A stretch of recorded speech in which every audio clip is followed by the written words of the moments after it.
일막의심의 시작. 서울 변두리 낡은 단독주택 한 채가 있었습니다. 기와가 군데군데 깨져 있고 벽에는 금이 가 있었습니다. 하지만 그 집에는 70년의 이야기가 담겨 있었습니다. 그 집의 주인 김철수 씨. 올해 75입니다. 이 집에서 태어나고 이 집에서 가정을 꾸렸고 이 집에서 새 아이를 키웠습니다. 마당에는 아내가 심었던 감나무가 아직도 서 있었습니다. 5년 전 아내가 세상을 떠난 후 그 나무만이 유일한 친구였습니다. 여보, 오늘 날씨 좋네요. 김철수 씨는 가끔 감나무에게 말을 걸었습니다. 대답은 없었지만 괜찮았습니다. 바람에 흔들리는 나뭇잎 소리만으로도 충분했습니다. 세 자녀는 모두 출가했습니다. 큰아들은 서울 강남에 살았고 둘째 딸은 분당에, 막내 아들은 인천에 살았습니다. 모두 각자의 가정이 있었고 각자의 삶이 있었습니다. 아이들은 1년에 몇 번 얼굴을 비쳤습니다. 명절 때, 생일 때. 아버지, 건강하세요? 응, 괜찮아. 짧은 대화가 전부였습니다. 하지만 김철수 씨는 서운하지 않았습니다. 애들도 바쁘지. 살아가는 게 쉬운 일이 아니니까. 그렇게 이해했습니다. 그런데 작년 가을, 동네에 소문이 돌기 시작했습니다. 여기 재개발된대요. 보상금 많이 나온대요. 처음에는 믿지 않았습니다. 이 낡은 동네가 재개발이라니. 하지만 소문은 현실이 되었습니다. 구청에서 공문이 날아왔습니다. 재개발 구역 지정 안내. 김철수 씨는 안경을 쓰고 공문을 읽었습니다. 이 집이 재개발 대상이라고. 마음이 복잡했습니다. 70년을 산 집을 떠나야 한다는 게 실감나지 않았습니다. 며칠 후 큰아들에게서 전화가 왔습니다. 아버지, 재개발 소식 들었어요? 응, 들었어. 걱정 마세요. 제가 알아볼게요. 큰아들의 목소리는 평소보다 밝았습니다.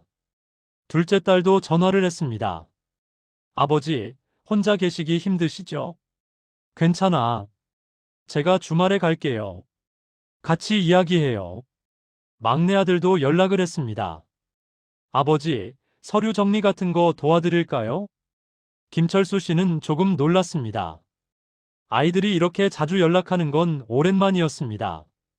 재개발 때문에 걱정하는구나. 역시 내 자식들이야. 그렇게 생각했습니다. 하지만 무언가가 이상했습니다. 아이들의 목소리에는 걱정보다 다른 감정이 섞여 있었습니다. 설명할 수 없는 미묘한 긴장감. 김철수 씨는 그걸 느꼈지만 애써 무시했습니다. 내가 너무 예민한가?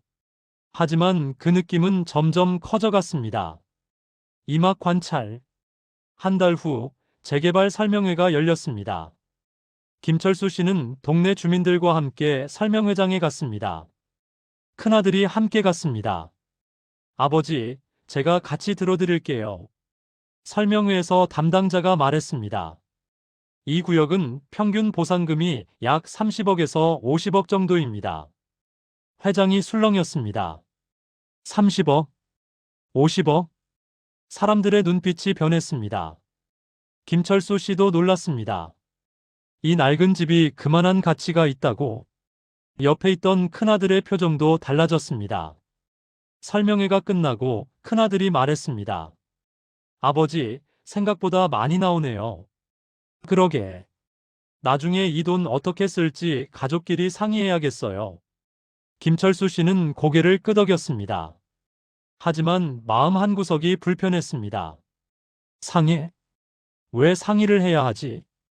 집으로 돌아오는 길, 큰아들이 계속 말했습니다.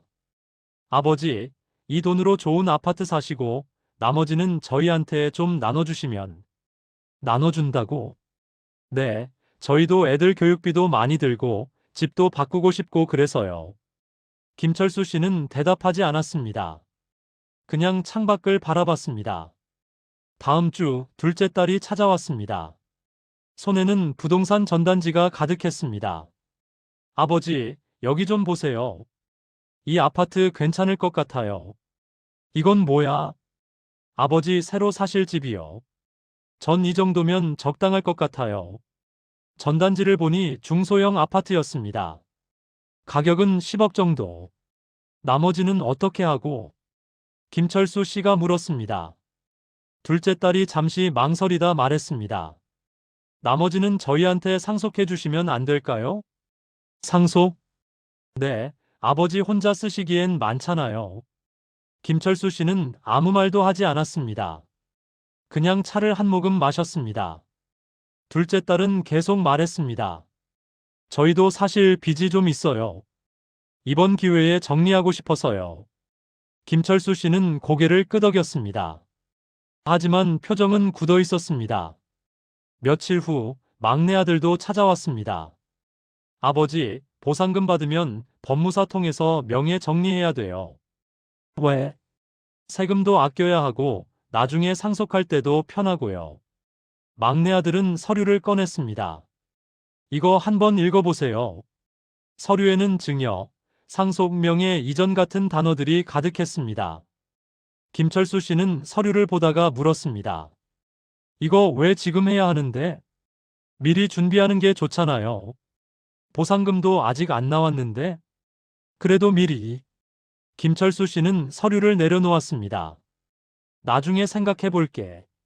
막내 아들의 표정이 굳었습니다. 아버지, 이건 중요한 거예요. 미루면 안 돼요. 알았어. 나중에. 막내 아들은 그날 말없이 돌아갔습니다. 그날 밤 김철수 씨는 잠을 이룰 수 없었습니다. 마당의 감나무를 바라봤습니다. 여보, 애들이 이상해. 바람이 불었습니다. 나뭇잎이 흔들렸습니다. 아내의 목소리가 들리는 것만 같았습니다. 당신 눈치채셨어요? 김철수 씨는 고개를 끄덕였습니다. 응, 알아. 아이들은 집을 걱정하는 게 아니었습니다. 돈을 걱정하고 있었습니다. 아버지가 아니라 보상금을 보고 있었습니다. 김철수 씨는 가슴이 먹먹했습니다. 하지만 말하지 않았습니다. 그냥 지켜보기로 했습니다. 자식들이 어떻게 변하는지. 산막 충돌. 보상금 규모가 구체적으로 나왔습니다. 45억. 생각보다 많았습니다. 그 소식이 자식들에게 전해지자 연락이 쏟아졌습니다. 아버지, 축하드려요. 드디어 나왔네요. 이제 편하게 사실 수 있겠어요. 하지만 그 편하게의 의미는 달랐습니다. 주말, 세 자녀가 모두 모였습니다. 거실에 둘러앉았습니다. 김철수 씨는 그들을 바라봤습니다. 큰아들이 먼저 말을 꺼냈습니다. 아버지, 이제 진지하게 이야기 좀 해야 할 것 같아요. 무슨? 보상금 사용 계획이요. 둘째 딸이 거들었습니다. 저희가 계산해 봤는데요. 아버지는 15억 정도면 충분하세요. 15억? 네, 아파트 사시고 생활비 쓰시고 병원비 준비하시면 그 정도면 돼요. 막내 아들이 서류를 꺼냈습니다. 나머지 30억은 저희 셋이 나눠 가지면 될 것 같아요. 10억씩이요. 김철수 씨는 말을 잃었습니다. 자식들은 이미 계산을 끝낸 상태였습니다. 아버지, 어차피 나중에 저희한테 상속될 거잖아요. 지금 미리 받는 게 세금도 절약되고요. 아버지도 홀가분하시고요. 김철수 씨는 한참을 침묵했습니다. 그리고 천천히 물었습니다. 너희는 아버지가 필요한 게 아니구나. 네? 무슨 말씀이세요? 돈이 필요한 거지. 거실이 조용해졌습니다. 큰아들이 변명했습니다. 아버지, 오해예요. 저희도 형편이 어려워서. 형편이 어려우면 내가 도와주면 되지. 왜 보상금을 나눠 가져? 둘째 딸이 목소리를 높였습니다. 아버지, 그게 어디 쉬운 일이에요? 저희도 애들 키우고 대출 갚고 힘들어요. 그래서 내 돈을 달라는 거야? 막내 아들이 끼어들었습니다. 아버지, 이건 가족끼리 나누는 거예요. 이상한 게 아니잖아요. 김철수 씨는 천천히 일어났습니다. 나가봐라. 네, 나가라고. 세 자녀는 어리둥절한 표정으로 서로를 바라봤습니다. 아버지, 진정하세요. 나가. 김철수 씨의 목소리는 떨렸습니다. 화가 나서가 아니었습니다. 슬퍼서였습니다. 자식들은 결국 집을 나갔습니다. 말없이 서먹하게. 김철수 씨는 혼자 남았습니다. 거실에 앉아 감나무를 바라봤습니다. 여보, 내가 뭘 잘못한 걸까? 눈물이 났습니다. 70년을 살면서 자식들 앞에서 운 적이 없었는데 그날은 참을 수 없었습니다. 내가 이 집을 지키려고 얼마나 고생했는데, 애들 학교 보내려고 얼마나 아껴 썼는데, 그런데 이제 와서 돈 달라고. 김철수 씨는 소리내어 울었습니다. 아무도 없는 집에서 혼자. 사막 반전. 2달 후 보상금이 지급되었습니다. 45억이 김철수 씨의 통장에 들어왔습니다. 자식들에게 연락이 왔습니다. 아버지, 지급됐어요? 응. 저희 이번 주말에 갈게요. 이야기 좀 해요. 김철수 씨는 대답하지 않았습니다. 그냥 전화를 끊었습니다. 그리고 가방을 챙겼습니다. 옷 몇 벌, 사진 한 장, 통장. 마당으로 나가 감나무를 바라봤습니다. 여보, 미안해. 나무 못 지켜줘서. 나무는 대답하지 않았습니다. 바람만 불었습니다. 김철수 씨는 집을 나섰습니다. 뒤돌아보지 않았습니다. 주말, 세 자녀가 집에 모였습니다. 아버지. 대답이 없었습니다. 아버지, 계세요? 집안을 돌아봤지만 아무도 없었습니다. 어디 가셨나? 큰아들이 전화를 걸었습니다.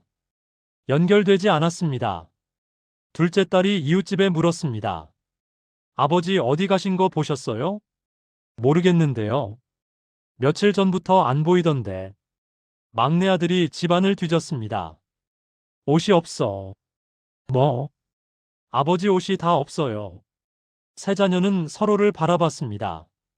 불안이 엄습했습니다. 설마 가출하신 건 아니겠지? 그때 거실 탁자 위에 편지 한 통이 놓여 있는 게 보였습니다. 봉투에는 자식들에게라고 적혀 있었습니다. 큰아들이 편지를 열었습니다. 오막오열. 편지는 아버지의 손글씨로 적혀 있었습니다. 떨리는 글씨. 애들아, 이 편지를 읽을 때쯤이면 나는 이미 이 집을 떠나고 없을 거다. 너희에게 미리 말하지 않은 건 말리려 할 게 뻔했기 때문이야. 45억이라는 돈이 통장에 들어왔다. 평생 본 적 없는 큰 돈이었다. 처음에는 기뻤어. 이제 애들 좀 도와줄 수 있겠구나 싶었지. 그런데 너희를 보면서 알았다. 너희가 원하는 건 도움이 아니라 돈 그 자체였어. 너희 눈에는 아버지가 아니라 45억이 보이고 있었어. 그게 제일 슬펐다. 나는 이 돈을 어떻게 쓸지 고민했다. 너희한테 나눠줄까? 그럼 너희가 행복할까? 아니야. 돈을 받는 순간 너희는 서로 싸울 거야. 왜 형은 더 많이 받았어? 왜 나는 이것밖에 안 돼? 그런 말들이 오갈 게 뻔해. 그래서 나는 결정했다. 이 돈을 가지고 떠나기로. 어디로 가는지는 말하지 않겠다. 내가 살아있는 동안 너희는 이 돈을 받지 못할 거야. 내가 죽고 나면 그때 상속받아라. 그게 내가 줄 수 있는 마지막 가르침이다. 돈보다 사람이 먼저라는 것, 가족보다 소중한 건 없다는 것, 그걸 너희가 언젠가 깨달았으면 좋겠다. 너무 늦기 전에. 아빠가 편지를 읽는 큰아들의 손이 떨렸습니다. 둘째 딸은 눈물을 흘렸습니다. 막내 아들은 고개를 떨어뜨렸습니다. 우리가 뭘 한 거야? 큰아들이 중얼거렸습니다. 둘째 딸이 울면서 말했습니다. 아버지, 우리 정말 나쁜 자식들이야. 막내 아들이 무릎을 꿇었습니다. 아버지, 미안해요. 미안해요. 세 자녀는 그 자리에서 무너졌습니다. 큰아들은 편지를 붙잡고 흐느꼈습니다. 아버지가 평생 일해서 모은 집인데 우린 그 집을 돈으로만 봤어. 둘째 딸은 바닥에 주저앉았습니다. 나 정말 최악이야. 아버지 걱정은 안 하고 돈 계산만 했잖아. 막내 아들은 벽에 기대 울었습니다. 아버지, 어디 계세요? 돌아오세요. 제발. 하지만 아버지는 돌아오지 않았습니다. 전화도 받지 않았습니다. 집은 텅 비어 있었습니다. 마당의 감나무만 바람에 흔들리고 있었습니다. 세 자녀는 그제야 깨달았습니다. 자신들이 무엇을 잃었는지, 돈이 아니라 아버지를 잃었다는 것을, 그리고 그건 돈으로 절대 살 수 없다는 것을. 육막 인생 교훈. 1년이 지났습니다. 아버지는 여전히 연락이 없었습니다. 가끔 문자 한 통이 왔습니다. 잘 지내고 있다. 걱정 마라. 그게 전부였습니다. 세 자녀는 변했습니다. 큰아들은 매달 아버지가 살던 집에 찾아가 마당을 정리했습니다. 감나무에 물을 주고 잡초를 뽑았습니다. 아버지, 나무 잘 지키고 있어요. 둘째 딸은 아버지의 편지를 액자에 넣어 거실에 걸어두었습니다. 매일 보면서 반성했습니다. 막내 아들은 일기를 쓰기 시작했습니다. 오늘도 아버지 생각이 난다. 미안하다고 다시 한번 말하고 싶다. 그들은 깨달았습니다. 가족의 의미를, 돈의 무게를, 그리고 사랑의 가치를.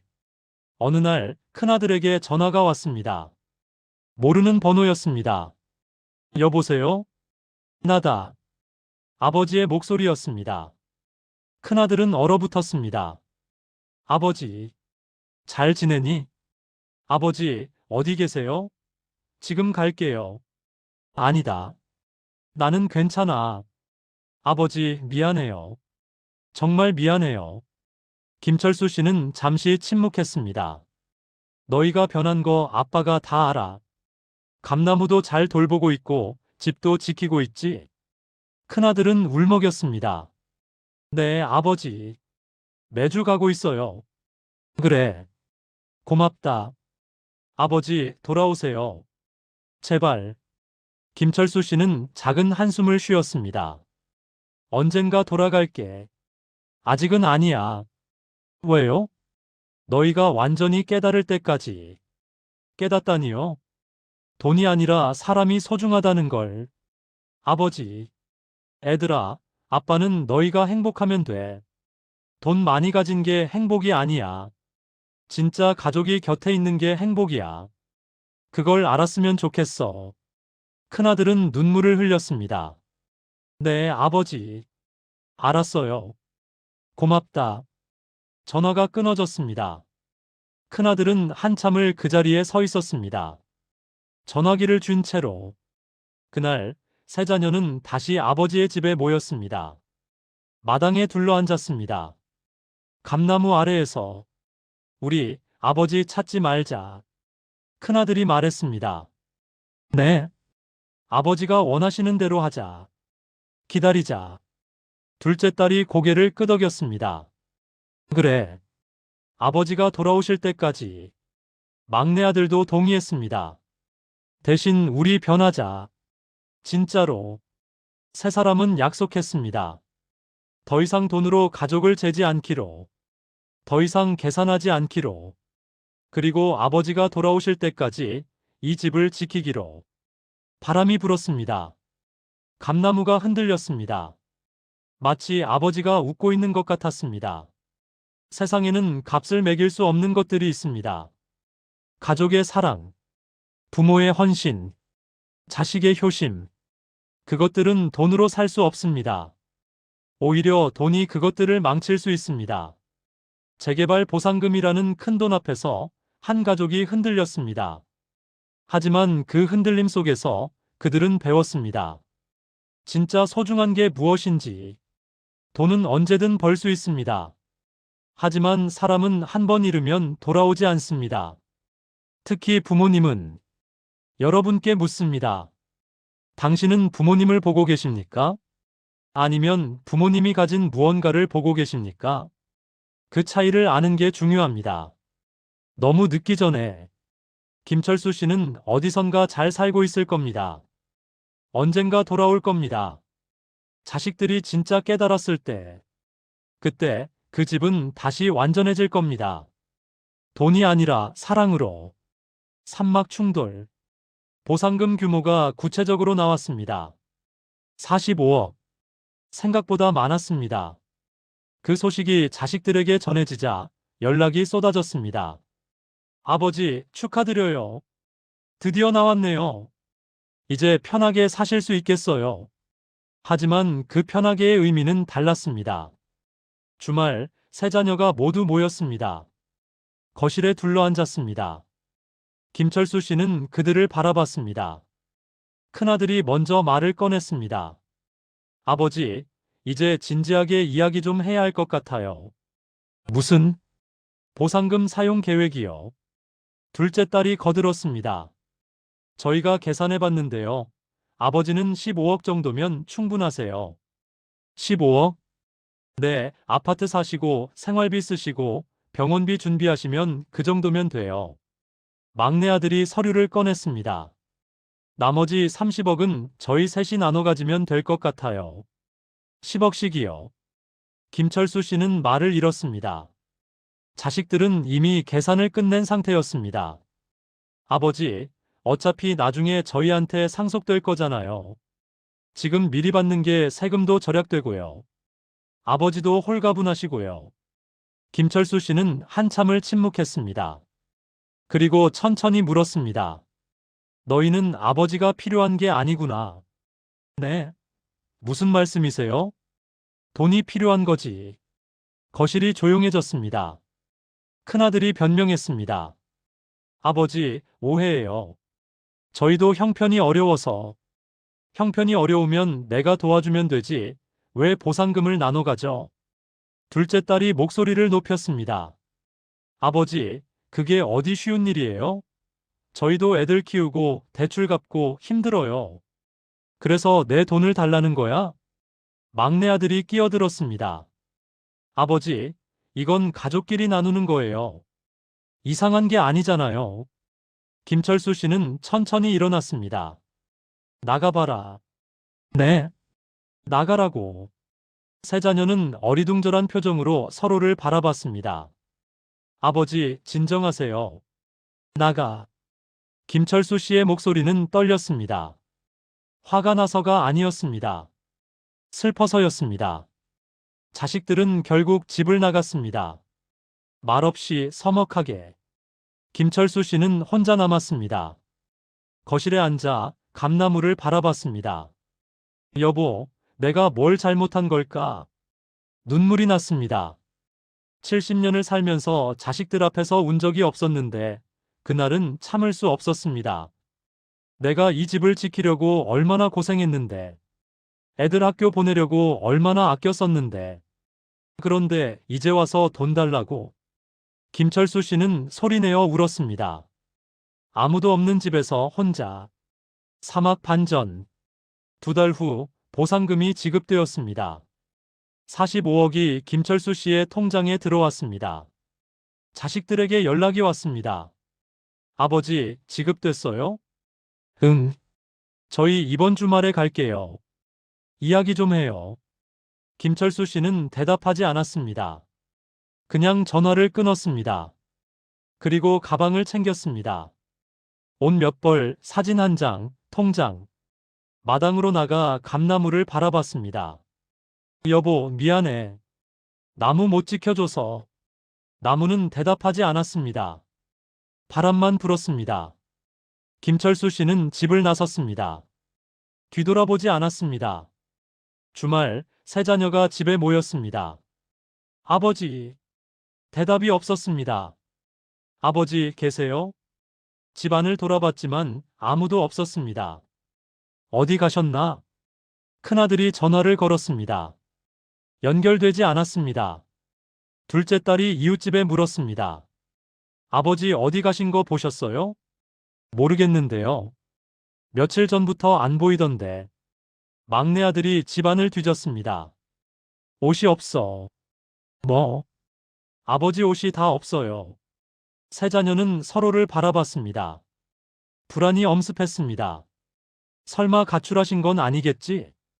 그때 거실 탁자 위에 편지 한 통이 놓여 있는 게 보였습니다. 봉투에는 자식들에게라고 적혀 있었습니다. 큰아들이 편지를 열었습니다. 오막오열. 편지는 아버지의 손글씨로 적혀 있었습니다. 떨리는 글씨. 애들아, 이 편지를 읽을 때쯤이면 나는 이미 이 집을 떠나고 없을 거다. 너희에게 미리 말하지 않은 건 말리려 할 게 뻔했기 때문이야. 45억이라는 돈이 통장에 들어왔다. 평생 본 적 없는 큰 돈이었다. 처음에는 기뻤어. 이제 애들 좀 도와줄 수 있겠구나 싶었지. 그런데 너희를 보면서 알았다. 너희가 원하는 건 도움이 아니라 돈 그 자체였어. 너희 눈에는 아버지가 아니라 45억이 보이고 있었어. 그게 제일 슬펐다. 나는 이 돈을 어떻게 쓸지 고민했다. 너희한테 나눠줄까? 그럼 너희가 행복할까? 아니야. 돈을 받는 순간 너희는 서로 싸울 거야. 왜 형은 더 많이 받았어? 왜 나는 이것밖에 안 돼? 그런 말들이 오갈 게 뻔해. 그래서 나는 결정했다. 이 돈을 가지고 떠나기로. 어디로 가는지는 말하지 않겠다. 내가 살아있는 동안 너희는 이 돈을 받지 못할 거야. 내가 죽고 나면 그때 상속받아라. 그게 내가 줄 수 있는 마지막 가르침이다. 돈보다 사람이 먼저라는 것, 가족보다 소중한 건 없다는 것, 그걸 너희가 언젠가 깨달았으면 좋겠다. 너무 늦기 전에. 아빠가 편지를 읽는 큰아들의 손이 떨렸습니다. 둘째 딸은 눈물을 흘렸습니다. 막내 아들은 고개를 떨어뜨렸습니다. 우리가 뭘 한 거야? 큰아들이 중얼거렸습니다. 둘째 딸이 울면서 말했습니다. 아버지, 우리 정말 나쁜 자식들이야. 막내 아들이 무릎을 꿇었습니다. 아버지, 미안해요. 미안해요. 세 자녀는 그 자리에서 무너졌습니다. 큰아들은 편지를 붙잡고 흐느꼈습니다. 아버지가 평생 일해서 모은 집인데 우린 그 집을 돈으로만 봤어. 둘째 딸은 바닥에 주저앉았습니다. 나 정말 최악이야. 아버지 걱정은 안 하고 돈 계산만 했잖아. 막내 아들은 벽에 기대 울었습니다. 아버지, 어디 계세요? 돌아오세요. 제발. 하지만 아버지는 돌아오지 않았습니다. 전화도 받지 않았습니다. 집은 텅 비어 있었습니다. 마당의 감나무만 바람에 흔들리고 있었습니다. 세 자녀는 그제야 깨달았습니다.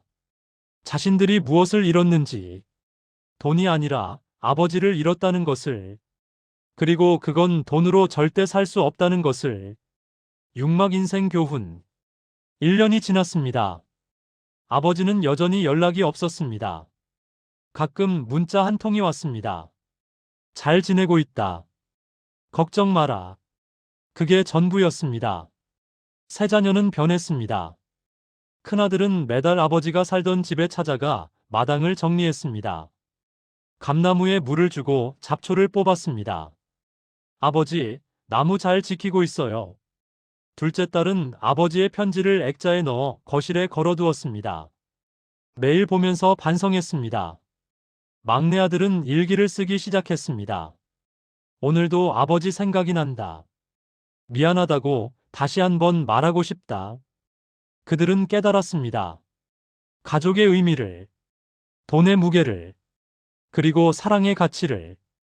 어느 날 큰아들에게 전화가 왔습니다. 모르는 번호였습니다. 여보세요? 나다. 아버지의 목소리였습니다. 큰아들은 얼어붙었습니다. 아버지, 잘 지내니? 아버지, 어디 계세요? 지금 갈게요. 아니다. 나는 괜찮아. 아버지, 미안해요. 정말 미안해요. 김철수 씨는 잠시 침묵했습니다. 너희가 변한 거 아빠가 다 알아. 감나무도 잘 돌보고 있고 집도 지키고 있지. 큰아들은 울먹였습니다. 네, 아버지. 매주 가고 있어요. 그래. 고맙다. 아버지, 돌아오세요. 제발. 김철수 씨는 작은 한숨을 쉬었습니다. 언젠가 돌아갈게. 아직은 아니야. 왜요? 너희가 완전히 깨달을 때까지. 깨닫다니요? 돈이 아니라 사람이 소중하다는 걸. 아버지, 애들아, 아빠는 너희가 행복하면 돼. 돈 많이 가진 게 행복이 아니야. 진짜 가족이 곁에 있는 게 행복이야. 그걸 알았으면 좋겠어. 큰아들은 눈물을 흘렸습니다. 네, 아버지. 알았어요. 고맙다. 전화가 끊어졌습니다. 큰아들은 한참을 그 자리에 서 있었습니다. 전화기를 쥔 채로. 그날 세 자녀는 다시 아버지의 집에 모였습니다. 마당에 둘러앉았습니다. 감나무 아래에서 우리 아버지 찾지 말자. 큰아들이 말했습니다. 네. 아버지가 원하시는 대로 하자. 기다리자. 둘째 딸이 고개를 끄덕였습니다. 그래. 아버지가 돌아오실 때까지. 막내 아들도 동의했습니다. 대신 우리 변하자. 진짜로. 세 사람은 약속했습니다. 더 이상 돈으로 가족을 재지 않기로. 더 이상 계산하지 않기로. 그리고 아버지가 돌아오실 때까지 이 집을 지키기로. 바람이 불었습니다. 감나무가 흔들렸습니다. 마치 아버지가 웃고 있는 것 같았습니다. 세상에는 값을 매길 수 없는 것들이 있습니다. 가족의 사랑, 부모의 헌신, 자식의 효심. 그것들은 돈으로 살 수 없습니다. 오히려 돈이 그것들을 망칠 수 있습니다. 재개발 보상금이라는 큰돈 앞에서 한 가족이 흔들렸습니다. 하지만 그 흔들림 속에서 그들은 배웠습니다. 진짜 소중한 게 무엇인지. 돈은 언제든 벌 수 있습니다. 하지만 사람은 한 번 잃으면 돌아오지 않습니다. 특히 부모님은. 여러분께 묻습니다. 당신은 부모님을 보고 계십니까? 아니면 부모님이 가진 무언가를 보고 계십니까? 그 차이를 아는 게 중요합니다. 너무 늦기 전에. 김철수 씨는 어디선가 잘 살고 있을 겁니다. 언젠가 돌아올 겁니다. 자식들이 진짜 깨달았을 때. 그때 그 집은 다시 완전해질 겁니다. 돈이 아니라 사랑으로.